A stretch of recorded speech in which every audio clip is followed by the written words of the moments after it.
I fear Johnny Mac may have a bone to pick with me. We'll bring him in now on the Boardwalk Honda Hotline. John McMullen, are you angry with the PT? No, I would never be angry, but I think it's a little fraudulent to say your favorite part of the show, considering your love of one Bob Groats. He brought good stories. What can I say? I love all that bring good stories. I forgot about that. Putting John McMullen in second there, remember PT. Groats yesterday, Ryan. Of course. Insisted, make sure that I communicate to John McMullen how great Groats was. No.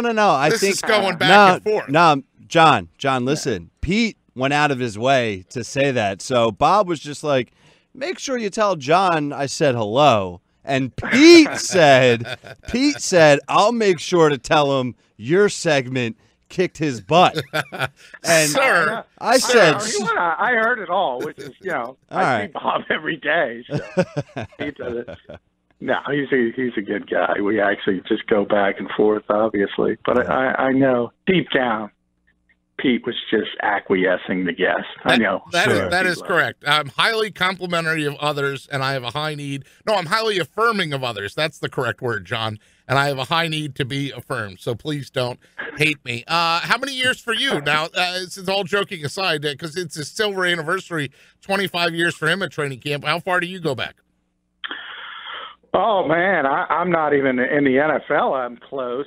I'm over 20. But with the Eagles, probably 6 or 7. So I'm nowhere near Bob with the Eagles. But yet you still generate content for us every single day, which we love to read. So we'll segue into that day two. Now, one of the things I said to you yesterday was that the comedy, if you will, out of yesterday was the whole Carson Wentz and the workouts and the fiance workouts and the honeymoon workouts, et cetera. I thought Jim Schwartz, there's times where he has a propensity to go for the joke. He looked pretty serious today. What was your takeaway from Jim Schwartz? What did you learn in that conversation? Not all that much. I thought Jim was kind of in early training camp mode, which he should be. And obviously he's at the start of evaluations. So by and large, he doesn't like to give stuff away anyway. But at this stage of the game, he's not going to talk about who's leading what and the personnel and who's going to be the nickel back and how Michael Bennett's going to fit eventually when Brandon Graham is back. All of those questions need to be answered down the line, and we're just at the start of that process. So, John, you just touched on it a little bit, and you wrote an article today for 97.3 ESPN talking about the nickel position and how it remains in flux. So I'm just going to let you have the floor with this one. If you just want to go into a little bit more detail about what you wrote and how do you see that position playing out? Well, they're still rotating guys each and every day. Sidney Jones, day one. Today it was Devontae Ballsby. And that's sort of how the offseason started as well. And from there, Avonte Maddox, DJ Killings, they were in the slot with the second and third team. But also guys like Jalen Mills and Ronald Darby have done it at times. So he's rotating every single body almost he's got, with the exception of Rasul Douglas, because I think Rasul is just too big to play in the slot. So he realizes that.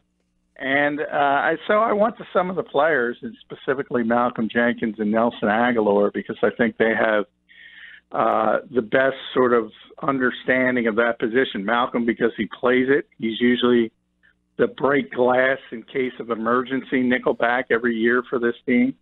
And Nelson, because he plays the slot on the offense, gets to go against these guys each and every day and sees them. So I think they have some valuable information, and they're like everybody else. They don't know because nobody has seized the position. Now, I don't know if it's time to get worried about that. I don't think it is because it's too early in camp. But to be honest, it would have been nice if they had a clear plan and said, no, this guy's going to be the slot corner. I don't even think Jim Schwartz knows who the slot corner is going to be. And if you go back to last year, same thing happened, though, because Patrick Robinson started on the outside, didn't perform that well, and the Eagles moved him late in camp, and it worked out great. So it can work out each way. Right. So I saw in your article there, and obviously a couple other places as well, but your article first, that the Eagles added some defensive line depth in signing undrafted rookie Adam Reth. So my first question is, who the heck is that? And where does he fit in this camp? And is he just another body? Or if you want to tell the listeners a little bit about that signing and what can we expect, if anything at all? No, I mean, he's just a camp guy. The ceiling for him would be to open up some eyes and potentially make the practice squad. But even that would be an uphill battle. As you mentioned, undrafted rookie out of Northern Iowa, sort of a former wrestler. So he's got that mentality, works hard. And the Eagles needed a body at the position because remember, Tim Jernigan is on the NFI list. He's not going to be around for a while. And just for the wear and tear of camp, especially when you have a veteran like Haloti Ngata, for instance, at his age, last thing you want is him getting extra reps and 90-degree heat all the time. So you do need it's the term camp bodies I don't necessarily like, but you do need guys to get all the work done. John McMullen with us on the Boardwalk Honda Hotline. Day 2 of Eagles training camp. Was this more of a real practice, John, as opposed to the 10-10-10s yesterday? No, I think tomorrow will be the first real practice. They'll put the pads on for the first time. You'll probably see some more stuff. Today was a lot of group install. They spent the first over hour just installing different packages, and there was no back and forth or team drills until the second hour. Finally got to some team drills. Carson Wentz, after being part of them in the 10-10-10 practice, was not today. But the positive news is for the first time, he took first-team reps in 7-on-7. So he's still progressing, and things are moving along. But I think it gets ramped up a bit tomorrow because they'll put the pads on. Speaking of pads, I know one of the things that stood out to me about Jim Schwartz was he was talking about the size, or didn't he talk about, that's Michael Bennett, I guess he's talking about, with his mini pads and how big he looks out there, and what a pleasure he's had to have him on the field working in with the Eagles so far?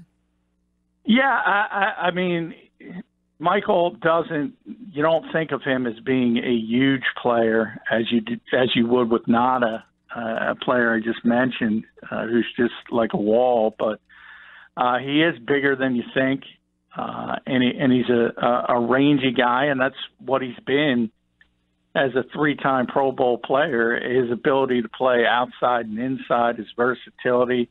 As I've always said, for the people who don't know him, essentially all you need to know about Michael Bennett is he's the best defensive lineman on the best defense of this generation. I mean, he's a really, really good player, and he's going to help this team.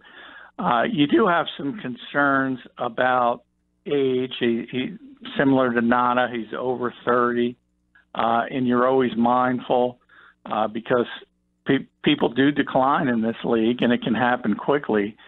But I think it'll help him here because he won't be asked to play as much because of the depth the Eagles have. I think that's a good problem to have. Jim talked about it a little bit today.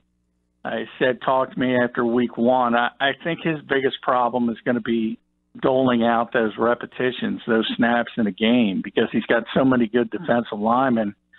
You can't play them all. And at that point, some guys might start getting upset if they're not out there that much. Yeah, no doubt. I heard that over 30 question come in, and I know that there's only so many snaps to go around. One guy that's going to be on the field quite a bit will be Fletcher Cox. So he came out and said that his goal is Defensive Player of the Year. Do you think he can reach that, John? And what did you think of what Schwartz had to say today about sack production and how those numbers sometimes can be skewed? Yeah, I mean, sacks are not important to defensive coordinators, and Jim will talk about stats all the time, and the only stat that matters is the scoreboard. Part of that's true. Part of that's hyperbole. He was not happy. Maybe the only person who wasn't happy after the Super Bowl win, and that's because his defense got shredded. But they won the game, and that's the goal. And Brandon made the play, and that's the one play they needed. But as you get off the high of the win and you start looking at what went wrong, and you're giving up chunks of yardage and 505 yards to Tom Brady, he was not happy with it, to put it bluntly. But it's when you talk about Defensive Player of the Year, you have to have statistics, and that necessarily doesn't translate in having great seasons. By nature, you're going to be a great player if you're in the top 10 of your position or top 5, and Fletcher's already there. So if you have an up year, you're going to be in the conversation. But if you don't have an up year statistically, you're not going to be in the conversation. Doesn't mean you're not a really good player. So I think that's a long-winded way of saying Jim Schwartz probably doesn't care. As long as Fletcher plays like Fletcher, he's happy. And look, John, from both your tweets and social media and your article, that Malcolm Jenkins is maybe in game 1 form already. Had a nice interception today, and that's not just on the field. Obviously, Malcolm Jenkins, a good person to go interview and find out what he has to say about events that take place off the field, too. If you could speak to Malcolm Jenkins' play on the field and also what he's telling you off the field. Yeah, well, I would say it's kind of amazing how good Malcolm is because of how much he does off the field. Generally, really good football players are ones who kind of spend their life 24/7, 365, football. But Malcolm's been able to do so many different things, and his activist work, obviously, and off the field, and still play at a high level, which I think is pretty amazing. But yeah, he created another stir today. He called Jerry Jones a bully, essentially.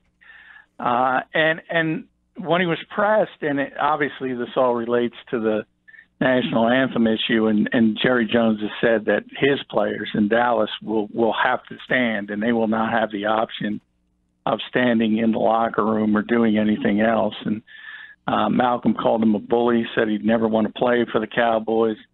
And when pressed and saying, about other owners, he said silence is compliance. If you don't come out against Jerry Jones, I don't necessarily agree with that point, but he also put Jeffrey Lurie in that category. And that's going to be interesting because now Jeffrey, when he does talk, whichever that might be, is going to have to answer the question of, because Malcolm said Jeffrey's in that group, that if he doesn't say something, he's complying with what Jerry Jones says. And again, I don't think that part of it's necessarily fair, but that's Malcolm Jenkins. I mean, it's football, it's activism, it's all part of the package. John, I want to get to some of the stuff that you saw that took place on the field, specifically from the quarterback. So you noted in the article just some day 2 news and notes that Carson Wentz was not involved in much of the group installs stuff going on early in the practice, but when they did get to some of the teamwork, that he had a really nice-looking connection there to his buddy Zach Ertz. If you want to touch on that. And then also you mentioned Nate Sudfeld finding Rashard Davis down the left sideline for a big gain. So if you want to touch on just a couple of the quarterbacks there on how they looked today and what you saw. Yeah, well, like I said, Carson wasn't in team drills. That was a 7-on-7, but for the first time that since the injury, he was with the first team at times, not Nick was as well during on 7-on-7. So that was a step forward for him, and you sort of saw that hookup that has been developed into such a good one in Carson Wentz and Zach Ertz. And there was an example of that today, like the two of them never had the issue of Carson being out. They're back on the same page, and it was a bullet over the middle that was thrown behind him, and Zach Ertz kind of manipulated his body to haul it in, and we've seen it so many times. He's got this huge catching radius, and you just saw Wentz to Ertz, and you can't help but smile a little bit because that might be the best tandem the Eagles have in the passing game. If we're going to continue on the passing game, John, Nelson Aguilar, I saw a tweet that he took a short pass and exploited Ronald Darby, had Ronald Darby fall down, and was able to at least burn away from him and have that speed. Do we underrate Nelson Aguilar, or is he for real now and on the scene?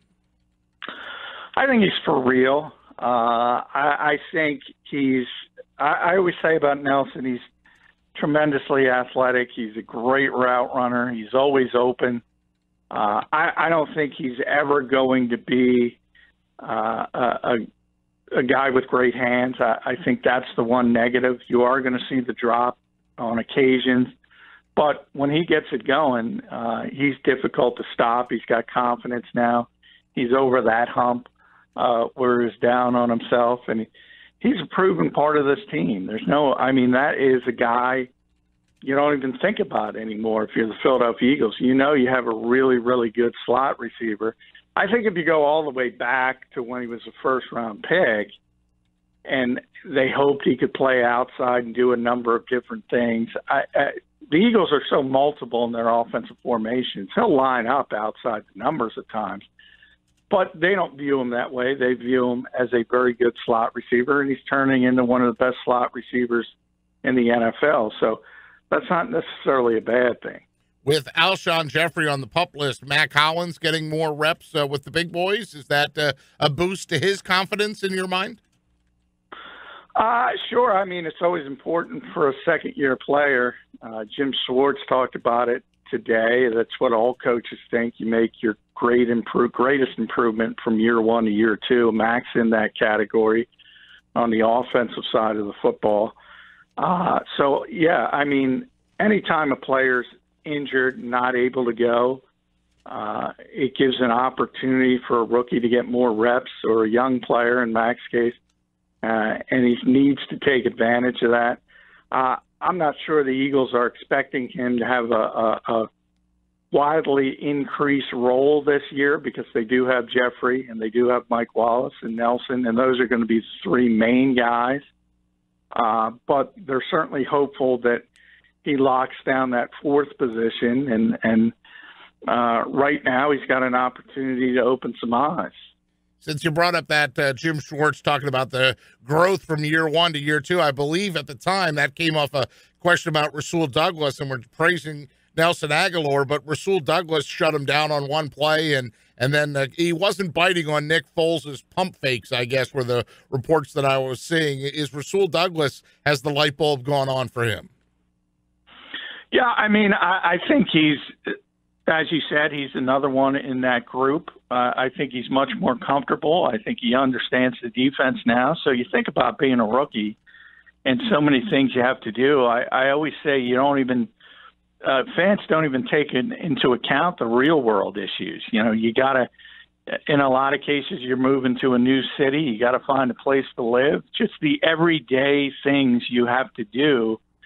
Meeting people at the workplace, some of that can cause anxiety, and it's just being a human, and people just think it's a Madden game and they're robots. So the comfort of understanding everything about the organization, everything about the defense, everything about where you're going to work every day is very helpful, and that's part of the reason players make such a big leap. Rasul kind of got forced into action before he should have last year when Ronald Darby got hurt. And he struggled at times, but he held up and he didn't lose confidence. I think that's the most impressive part of this rookie season, because that's a trait you need as a cornerback in this league. You're going to get beat. You're going to get embarrassed at times. And if you let that affect your confidence, it can destroy you. And Rasul kind of proves that he's going to show up and he's going to play, whether it's going good or badly. And I think the Eagles have a lot of confidence in him, and they consider cornerback to be a very deep position. It would have been even deeper if they didn't have the issues with Darryl Worley. But Rasul's a big part of it, even though he's not going to be in that starting lineup because he's too big to play, as I mentioned, at nickel, and you have Jalen Mills and Ronald Darby. So, but come 2019, he might be a starting quarterback on this team.